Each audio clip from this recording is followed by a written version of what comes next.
What's up guys, it's Tajay and I'm back again with another video for you lot. I hope you guys are doing well. I'm doing good. And today we're going to be talking about the Superloop. Is the Superloop really what it's supposed to be?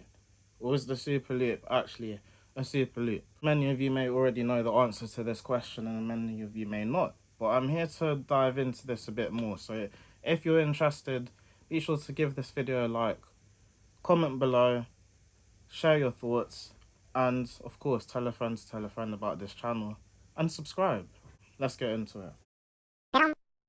Please subscribe. Please. Please. Superloop was something that was created by Sadiq Khan, the mayor of London, and the intention of the Superloop was to have a specific number of buses that would be involved in an actual loop around London. Now, the Superloop has been somewhat of a success, if you ask me, because there has been a few times where I've had to use the Superloop myself, and it is an easier alternative to using the underground, if I'm being honest, especially if you're not trying to spend a bag load of money and if you're not going into central London. Originally, there were 10 bus routes for the Superloop: SL1, SL2, SL3, 4, 5, 6, 7, and 8, 9, and 10. The SL4 joined the Superloop network a little later. Not all of the Superloop routes are actually included in the loop. And whilst a lot of you may know this, to those that don't know, let me specify the Superloop routes that are actually within the loop. So those routes would be the SL1, the SL2, SL3, SL5, SL7, SL9, and SL10. Now, the routes that aren't in the loop are the SL4, the SL8, and the SL6. The SL8, for example, was originally known as the route number 607. That would go from White City in West London all the way to Uxbridge. Now, that just simply got renumbered as the SL8, and for whatever reason, it just seemed more reasonable to renumber it as the SL8 and be a part of the Superloop network. Because the Superloop network initially is an express bus system. So the buses only stop at the major stops. And this was the case for the SL7, SL6, and the SL9. The SL7 was known as the X26 prior to the Superloop network. The SL6 was known as the X68, and the SL9 was known as the X140. Now, here's where my issue lies with the Superloop network. Now, don't get me wrong. I don't care about the fact that not every single one of the Superloop routes is in a single circle. However, there are a few Superloop routes that don't really match the actual purpose. And I feel like I know what a few of you are thinking that I'm going to say. But routes like the SL4 and the SL6, for example. Now, with the SL6, I get it. It runs from Monday to Friday, only runs during peak times.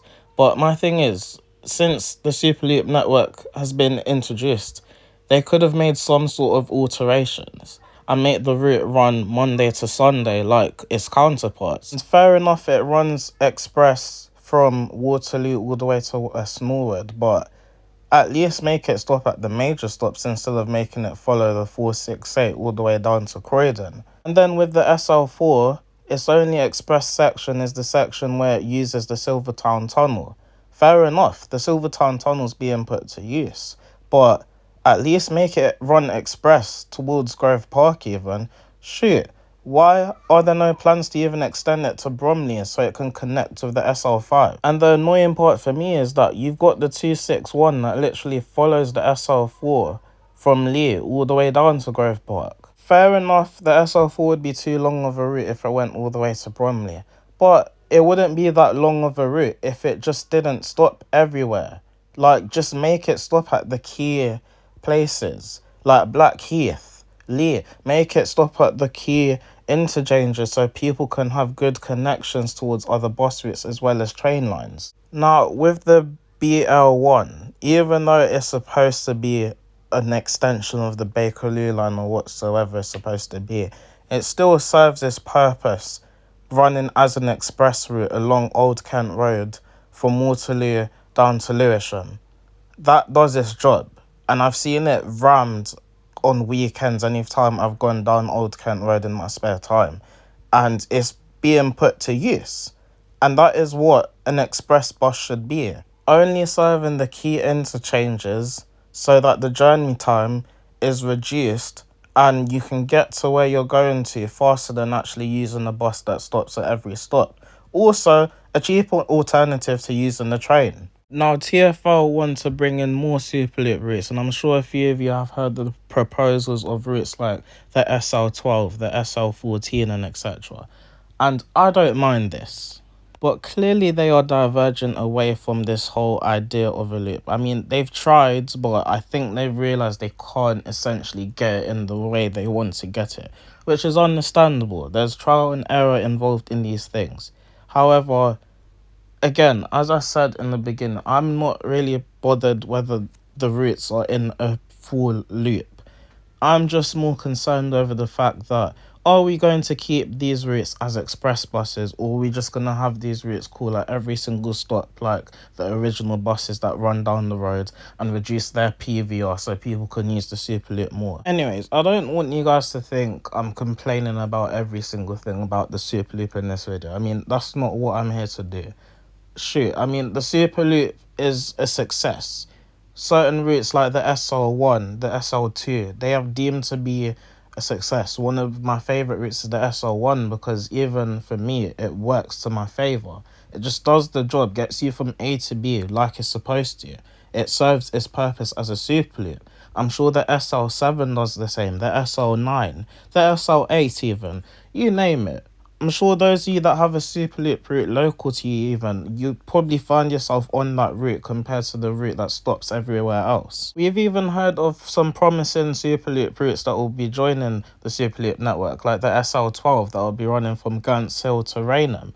I mean, that would be a big help, running along the A12, aiding the 66, because the 66 does get quite busy. The SL13 that would run from Hendon to Ealing Broadway via the A406, aiding the 112. And to be honest, I see a common theme here with these newer Superloop routes.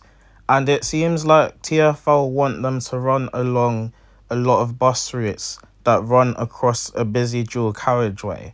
And to be honest, it makes sense because having one or two buses on a dual carriageway that stop everywhere and everybody is relying on those two buses. I mean, buses that usually run on dual carriageways, they serve a big purpose. They're linking one area to another area within a quicker distance compared to your normal bus. So having a Superloop route along that road, it would really help passengers in a sense. The question is, will TfL avoid making the mistake of making the Superloop route stop everywhere, or giving it only single decker access because it can't go under a certain bridge instead of rerouting it, like what happened with the SL5 for a couple of years? Let's just hope it's not the same story with the SL15, because it looks like that's their plan, to only give it single deckers when it could easily be rerouted via another route. But that's for another conversation. Let me know what you guys think in the comments below. Do you agree with my points? Do you disagree? Don't forget to subscribe, catch you in the next video, and I will be outside soon, guys, don't worry. And if you want to see more videos from me, feel free to start by checking out this video showing on the screen right now.